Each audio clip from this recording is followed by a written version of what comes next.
കുളവായടാ കുളവായി. വിചാരിച്ച പോലെ ഒന്നും സെറ്റായിട്ട് കിട്ടിയിട്ടില്ല. വലിയ കാര്യത്തിൽ വരയ്ക്കാൻ വേണ്ടി നല്ല പ്രതീക്ഷയോടെ വന്നിരുന്നതാണ്. പക്ഷെ ലാസ്റ്റ് ആയപ്പം വിചാരിച്ച അത്ര സെറ്റായി കിട്ടിയിട്ടില്ല. അപ്പോൾ അത് എന്തായാലും അവിടെ നിൽക്കട്ടെ, നമുക്ക് വരയിലോട്ട് കടക്കാം.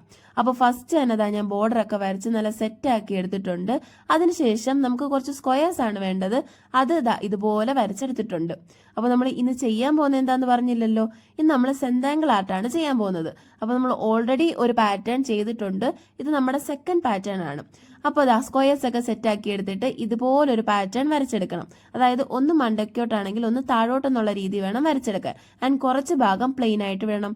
അപ്പോൾ ഓൾറെഡി ഇതൊരു പാറ്റേൺ റെഡിയായി കിട്ടിയിട്ടുണ്ട് നമുക്ക്. ഇനി ആ പ്ലെയിൻ ആയിട്ട് കിടക്കുന്ന ഭാഗവും കൂടെ ഒന്ന് കറുപ്പിച്ചെടുത്താൽ നമ്മുടെ പരിപാടി ഇവിടെ കഴിഞ്ഞിട്ടുണ്ട്. ഇപ്പൊ നിങ്ങൾ വിചാരിക്കുന്നുണ്ടാവും ഇതിൽ എന്താണ് ഇത്ര കുളവായതെന്ന്. ആക്ച്വലി ഇത് അവിടെ ഇവിടെയൊക്കെ നല്ല കുളവായിട്ടുണ്ട്. സൂക്ഷിച്ചു നോക്കിയാൽ മാത്രമേ മനസ്സിലാകൂ എന്നൊരു കുഴപ്പമേ ഉള്ളൂ. ആൻഡ് അത് ഈ ഒരു സെന്താങ്കിൾ ആർട്ടിന്റെ പ്രത്യേകതയാണ്. സൂക്ഷിച്ചു നോക്കിയാൽ അത് അവിടെ ഇവിടെയൊക്കെ കുറച്ച് അളവ് തെറ്റിയായിട്ടുള്ളത് നിനക്ക് മനസ്സിലാവും. അപ്പോൾ ഇന്ന് എന്തായാലും ഇത്രേ ഉള്ളൂ. കുഴപ്പമില്ല, നമുക്ക് തരക്കേടില്ലാതെ കിട്ടി. അപ്പോൾ അടുത്ത വരുന്നവരെ ടാറ്റാ.